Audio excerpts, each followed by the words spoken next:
So my roommate was Brandon Browner that played for the Seahawks and the Patriots, got 2 Super Bowl victories. Right. There's some things he didn't have that he helped me out with, or that I helped him out with. Things I didn't have, he helped me out with.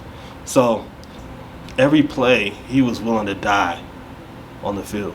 I wasn't ready to die on the football field, but I was ready to die for my community, and the spirit of service was in me. And that's where the divine intervention comes from. Was I wasn't ready to die on the football field, but I wanted to come back to my community in Colorado, and I would die for the folks that live here. Okay. So since then, I've had a spirit of service, and I've been in the community.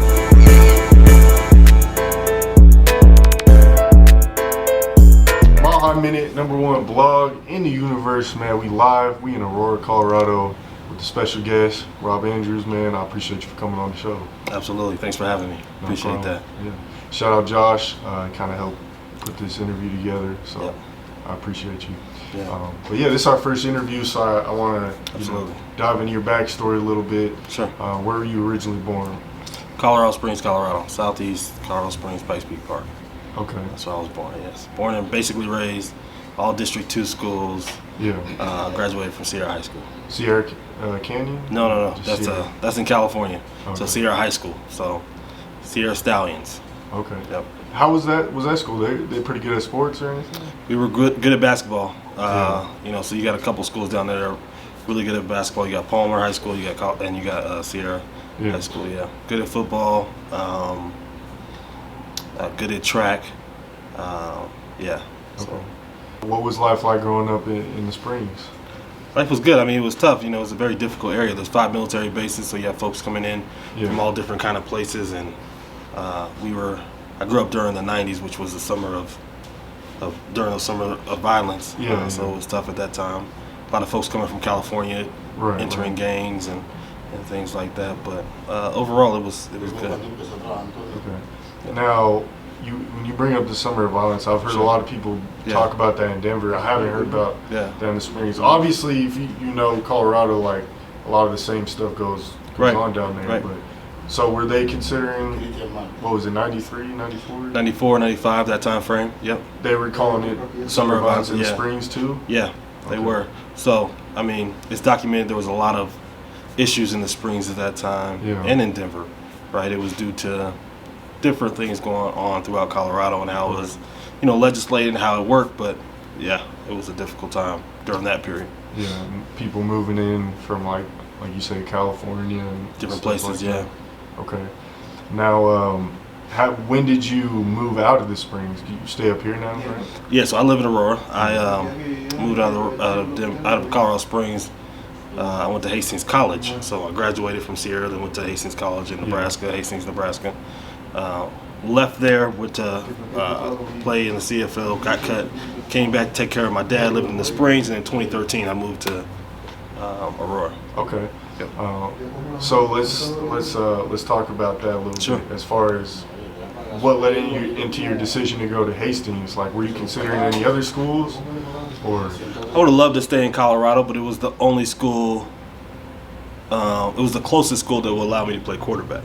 Oh, okay. So I played quarterback at Sierra my senior year. Yeah. And I really fell in love with the position, and I wanted to do that going forward. But at the time, there weren't a lot of schools that wanted to have an option quarterback. Okay. The speed option? We ran speed option, we ran triple option, we ran all kinds of options. Now when you look at Air Force, that's all they do now. Yeah, so it was a different time. But it was the only school that would allow me to play quarterback, so I decided to go to Hastings. Okay. Yeah. Did you play all 4 years in high school football? Or? I played all 4 years. I only started my senior year though, at quarterback, and it was a great time. We went 5-5, missed the playoffs by one game. Oh, okay. Yep. Were you still playing quarterback for like the freshman or JV team before that? Or? Yeah, I played JV. I played freshman. Freshman, I was more like a defensive back position. Okay. Sophomore, junior year, I played JV quarterback. Yep. Yeah. What led into you wanting to play football and specifically quarterback? So I fell in love with football young. So I lived in Las Vegas for a few years. Yeah. When I lived there, I had went to Las Vegas. I lived there. My dad knew a bar owner. He was Frank Hawkins. Frank Hawkins was the He was a backup running back for the LA Raiders back in 1983. And so and they won a Super Bowl that year. And so I went to his bar. He put a Super Bowl ring on. I was in love with football from that moment on. So I was like, oh, I'm playing football. So then I started watching football. I love Florida State. Charlie Ward was a quarterback. That was my favorite quarterback. Became my favorite team for college at that time. And I decided I wanted to play football. But the real reason I wanted to take my family out of the situation they were in, I wanted to make sure I could buy my mom a house. Okay. Yep. What were some of the situations you were going through with your family? Oh, Did you have both your parents in your life? Or? Both my parents have passed away. Oh, so my mom, thank you. My mom passed away when I was 17. My dad when I was 28. At that time they were poor. My dad was from Shelby, Mississippi, so he had to pick cotton for a living to stay on his plantation. My mother was from Shreveport, Louisiana. Yeah, that happened back there. My parents. This was after.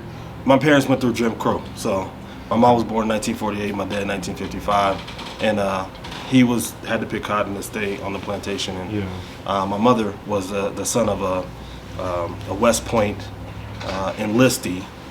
They moved to Louisiana. They moved to Compton when she was 10 years old. My dad and my mom met in Compton, California. Had a kid that moved back here, and that's where I was born. But we were poor. My dad, the first week he's here, he made $18 and had to sleep outside. Yep. Yep. So you guys were still dealing with, was it basically slavery like after they already technically abolished it in a way? We were dealing with Jim Crow. Yeah. So it was like, yeah, you can live here and I'm the landlord, but you also have to have kids in order to pick cotton. Right. So my grandma had 13 kids. Okay. My great-grandma had 18 kids on my dad's side. So that was kind of what Mississippi was like at that time. Yeah. And my father did whatever he could to get out. Okay. So he joined the military. Okay, and you said, at one point, you said your mom was in Compton? Yep. Right? Yep, that's where they met. And then, did they end up meeting in the Springs due to like the military, or like how did they end up coming to Colorado? So my dad got out of the military, moved to Compton where my aunt was at, his sister. Yeah. Met my mom. They had a child, my older sister, and then they moved back here.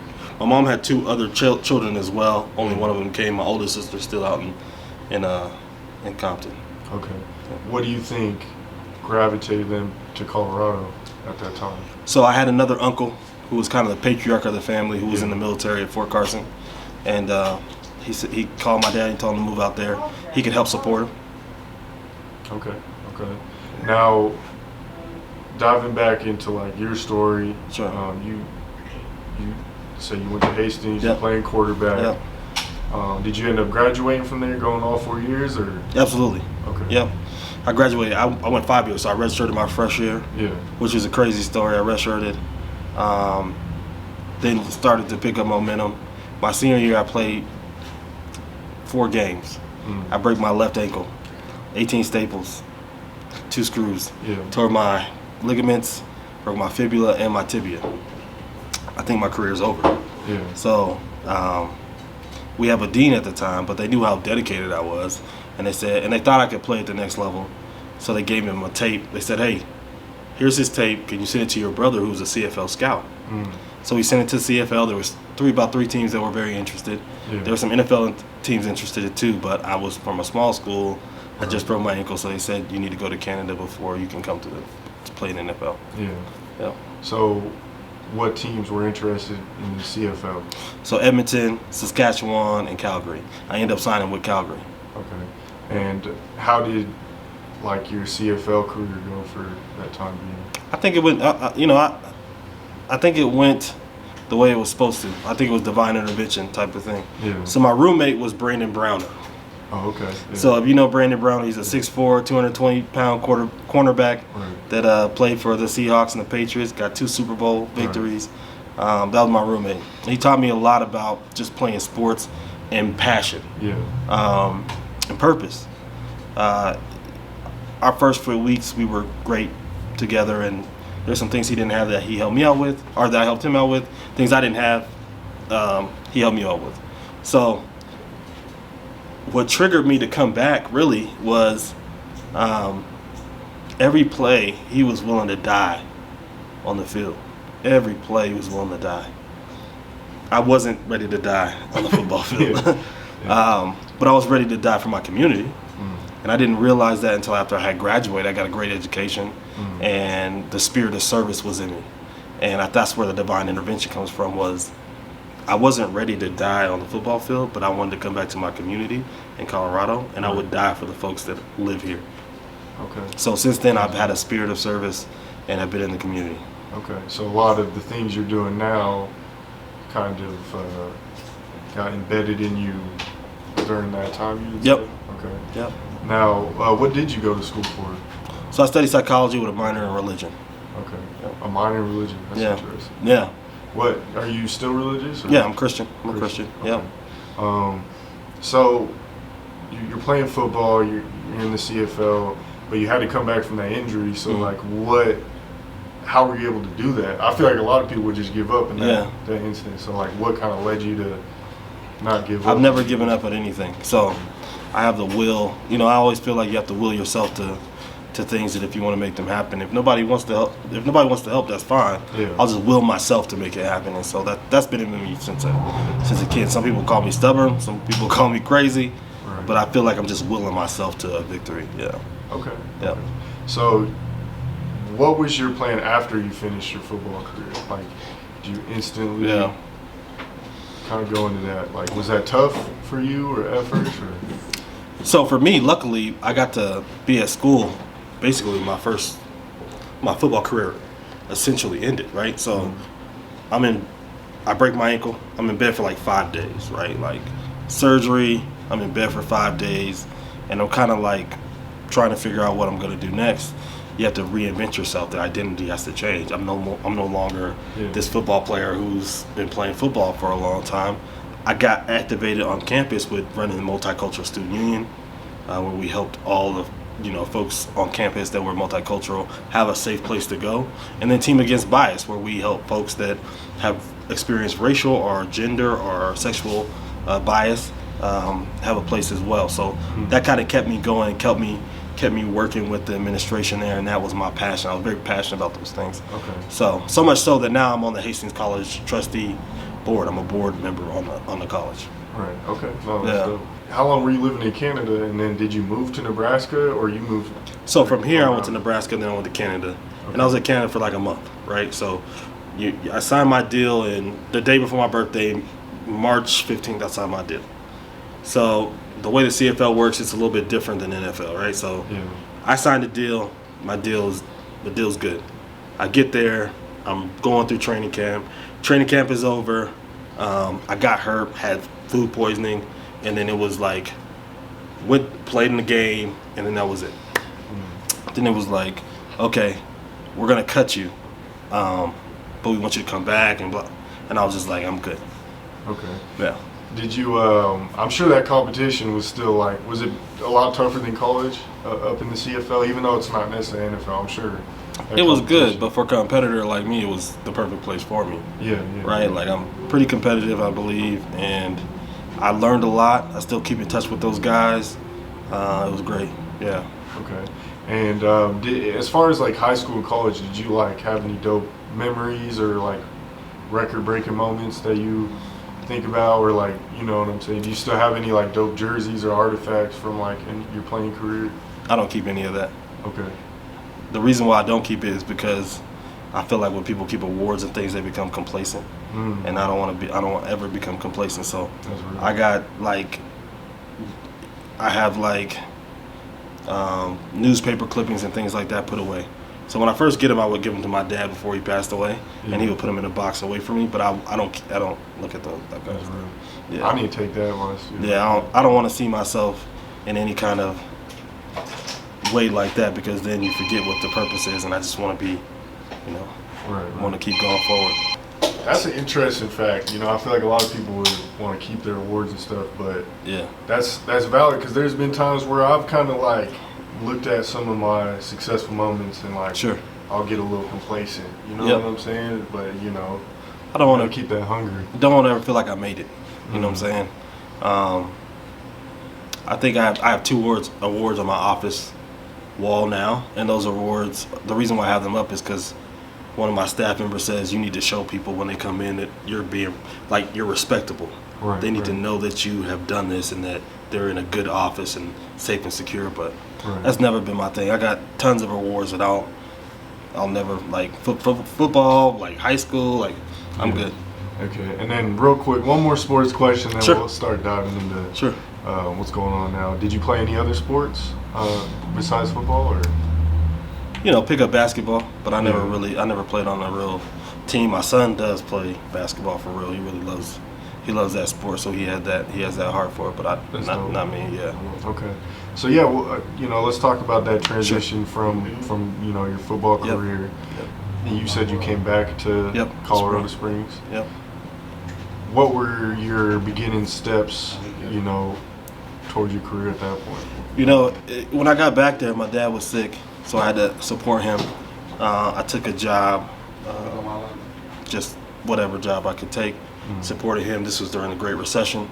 And I got to grind, I got to learn, I got to read, I got to kind of build myself up as a man at that time. And then the Obama campaign started calling. So I worked for Obama 08. I got to organize in my neighborhood, which was one of the most important things that I've ever done. My mother, who brought us to that neighborhood, along with my father, really got me started in politics. She would take us to go vote. And then she would take us to, you know, like to Kansas in '96 when Bob Dole's running. We'd go to Bob Dole's hometown. It's in Kansas. So it was something I could give back to her after she passed away, and something I can give back to my neighborhood who birthed this kid who went to Hastings College and he came back. So that was really important to me. Okay. Did you ever want to move like elsewhere after you came back, or did you just fall in love with Springs and Colorado as a whole? Like, love the Springs, love Colorado as a whole. What I saw was folks don't come back to give back all the time. Whether you're in Aurora, where we are now, or if you're in Denver or Colorado Springs. And my number one goal was to inspire folks and serve folks, so they knew they had that they could see an image that could come back and do the right thing and be successful. Right. Okay.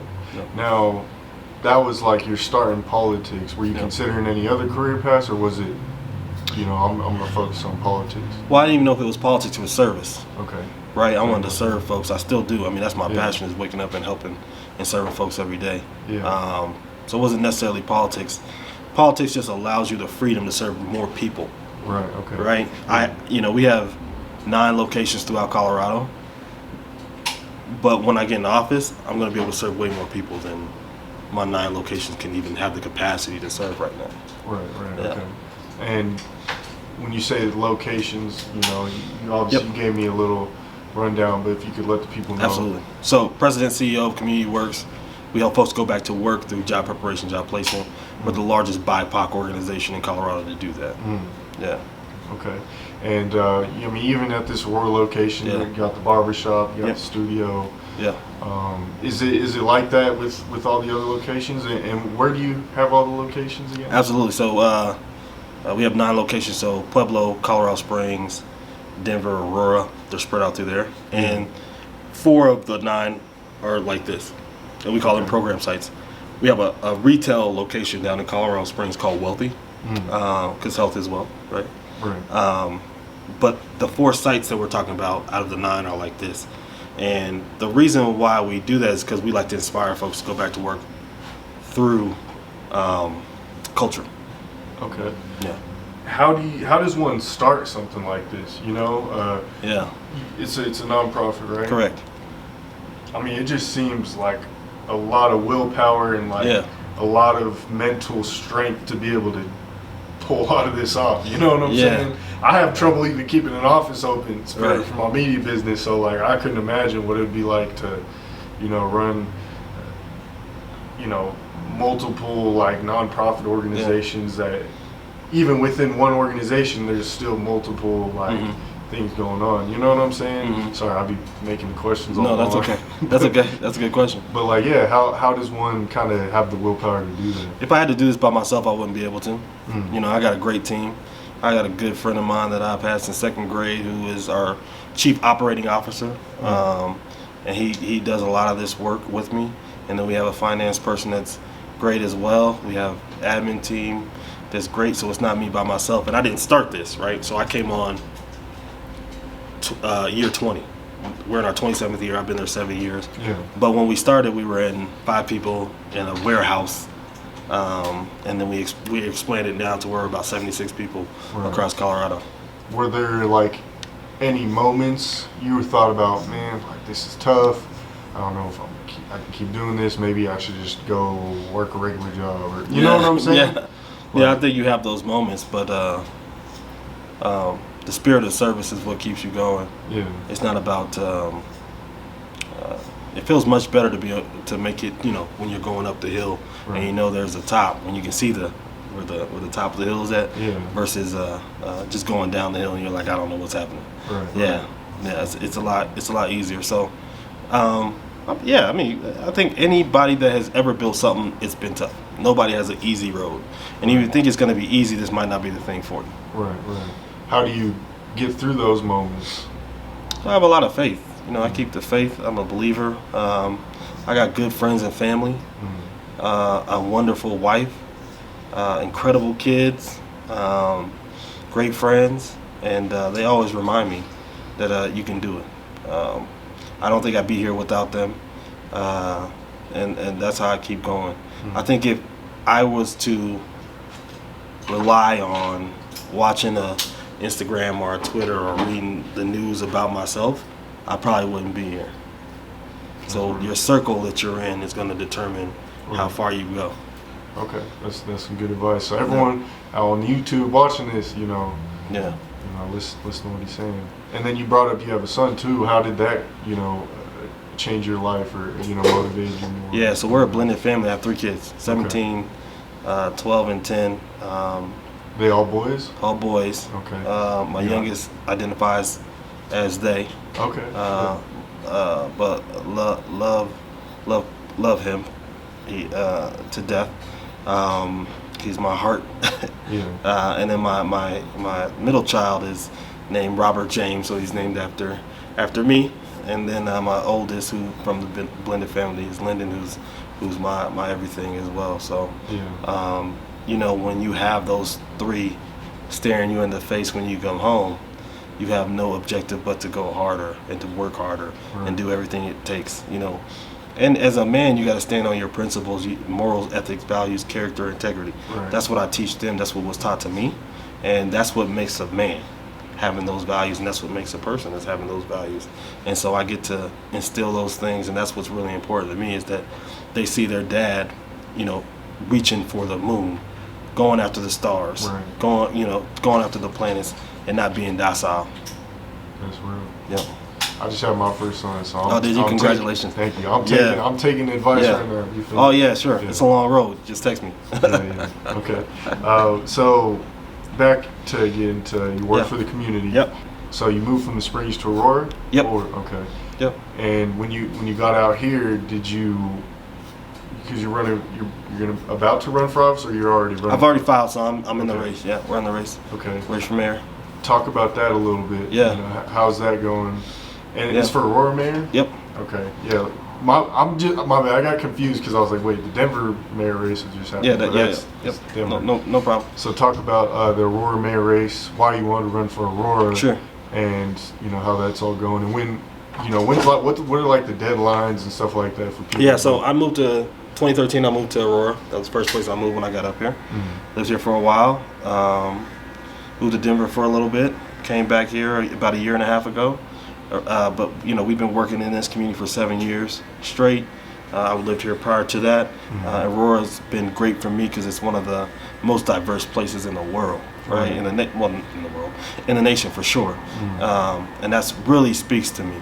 And we've worked on some really good legislation in Aurora, and that's been really important to the community. That's why we're here, right? We made it here based off of some work we've done in the community to make sure that we can prevent crime from happening in this area. So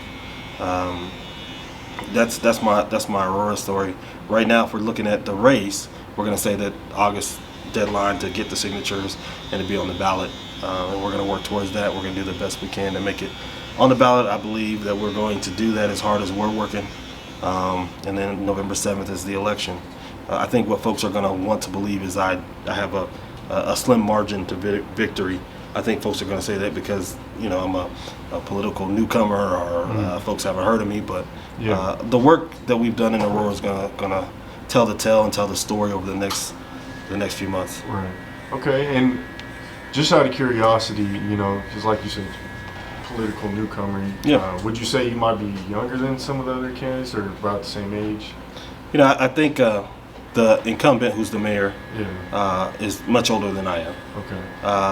There's another person in the race who is around the same age.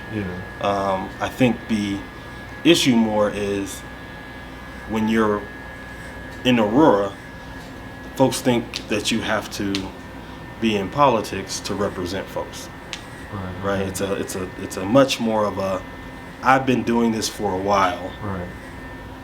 Over here at City Hall, I'm more positioned to represent folks than you are, and that's just not the case, right? The case is leadership represents folks, and voters will decide who the best leader is. Okay, so even if, like, you know, I know obviously you're planning on winning, right? But say you were to not win, there's still benefits that come with that, right? Like you spread your message more. I mean, can you run multiple times? You can run multiple times. You can run as many times as they offer, you know, as long as you're able to. Okay. I think for us, you know, there's no such thing as a plan B. Okay, yeah. So we're in the race to win it. We're not in the race to think about benefits of losing. Right. We're in the race to represent the thousands of folks that we've put through this office and they've got jobs. Right. Those are the folks that we are here to represent. Okay. So, no, that's really it. Yeah, I don't mean to like make it. I'm just curious because I wonder, like, the candidates that have won, have they ran multiple times, or how do they get in that position where they do, you know, become winning? I suppose. No, they have. I mean, folks have run multiple times. I think just for us, you know, with the folks that we have that's coming through here and gotten their haircut, been in the studio, done construction training, got a credential, really been out here on Colfax every day. That's who we're here to represent. That's real. I respect that. Yeah. Okay. Well, I think that just about wraps up as far as like my questions on that specific topic. Sure. Is there anything else you want to speak on when it comes to like community work and like stuff like that? Yeah, you know, community work is going to speak for itself. We got a ton of people that are going to talk about it. You know, for us as a campaign, because this is about an election to win. You know, we've been out here for 7 years in this community, every day, fighting for folks to go back to work and have economic security.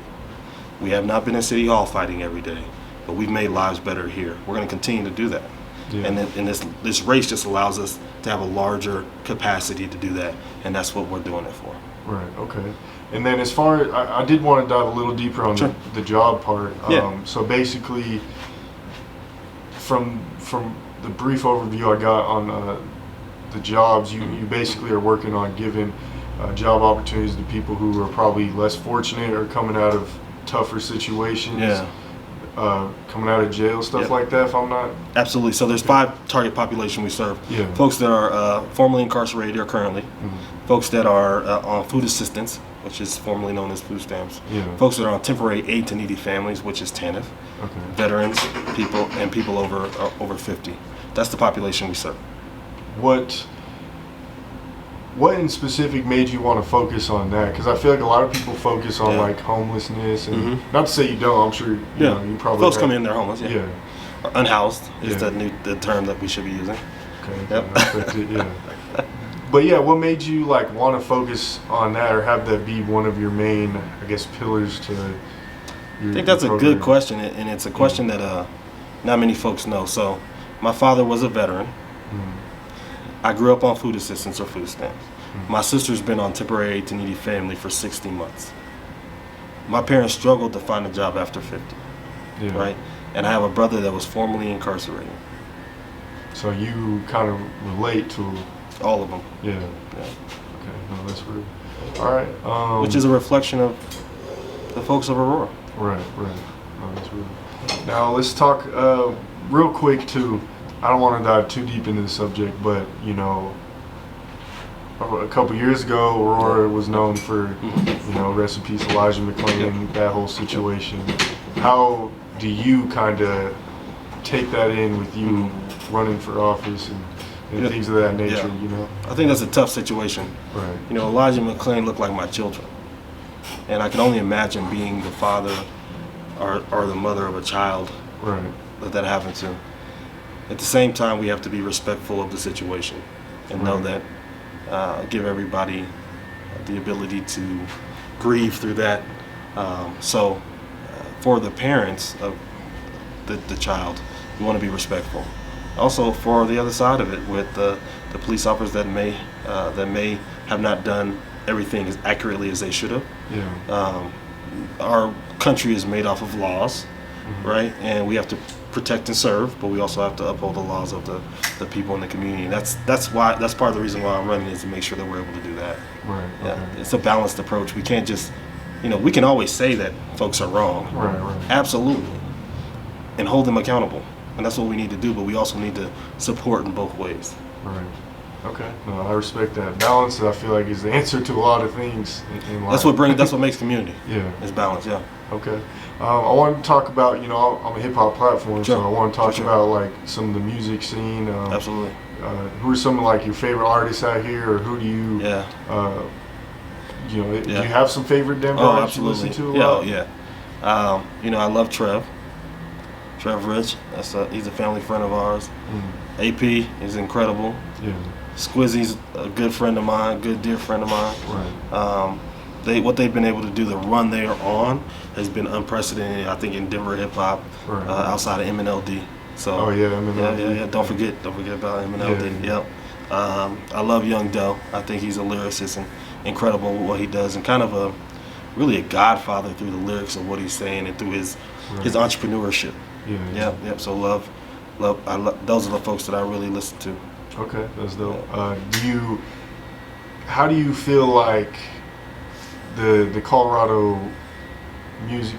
I want to say music scene, but like there are successful musicians out here. I really want to focus more on like hip hop, rap. Yeah. What do you think? Like, I mean, I think it would be hard pressed for you to not say that Trev is successful.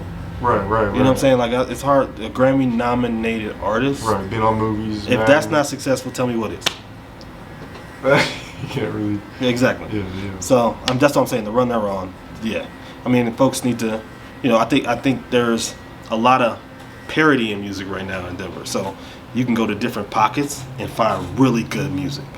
Right. They may not be on your platform, or they may not be something a lot of people have heard, but there's tons of good music right now. Oh yeah. Tons there. Yep. What do you think Colorado needs to do as a whole to get more of a, I guess, more of a spotlight, more of a national recognition? Because like you said, Grammy nominated, that's a huge spotlight. Yeah. He's been on Madden, Spider-Man movies, things of that nature. I mean, he was just opening for the Nuggets ball arena, the playoff fight. So like, that's huge, but like, a lot of times, from my perspective, I see other blogs and other people out of state, who's from Denver, who's making, they're not really tapping in, you know what I'm saying? Like, they sleep on us a lot. So like, I'm, from your perspective, what do you think you would like to see out of like the rap and hip hop scene out here, and how do you think we can get to that next level, and like how can there be more collaboration and things of that nature? I think artists need to find their own lane and stop trying to find somebody else's lane in another city. I think you know, there's so much talent out here. They're able to do a lot of different things and be more creative in Colorado with their music. I think there needs to be a real label that's able to push something in Colorado. If you have a real record label that's able to push something in Colorado, you're great. And if we're talking about Colorado music, you can't forget Troy Good. He has put on for the Springs. You cannot, really has, right? In a way that a lot of other people can't, or have not, you know. So holistically, there's a lot of good stuff going on, but if you look at it, everybody's in their own lane when they're doing it. You can't say Trev Rich is like AP is like Troy Good. It's just not different. All different. They're in their lanes and they're putting in the work. Right. Okay. No, I love that answer. I think that just about wraps it up on my end. Is there anything else you want to speak on, or before I have them like follow you? No, absolutely. You know, www.andrews4aurora.com. Okay, perfect. And then Instagram, Twitter, Facebook? Rob Lee Andrews okay. on Instagram, Twitter, Facebook. Okay, perfect. Shout out to sponsor today's video, 3M Water. Go get that hydration for the go-getters. Also, shout out to Aurora Works. This is where the interview's filmed. Yeah. You guys need a haircut, some studio time, stuff like that. I mean, you know, come build. Certification for sure. Right. Yeah. So make sure you guys go follow him. All links will be in the description. Instagram, website, Twitter, all that good stuff. Make sure you guys hit that like button. Comment down below your favorite part of the interview. And hit that subscribe button, hit that bell button to stay notified when all latest news drops. Mile High Minute, go ahead. Get registered, gofocolorado.com. Perfect, yeah, make sure you guys go. November 7th, yeah. Yes, sir. Mile High Minute, #1 blog in the universe. We're out. Appreciate you. Thank you.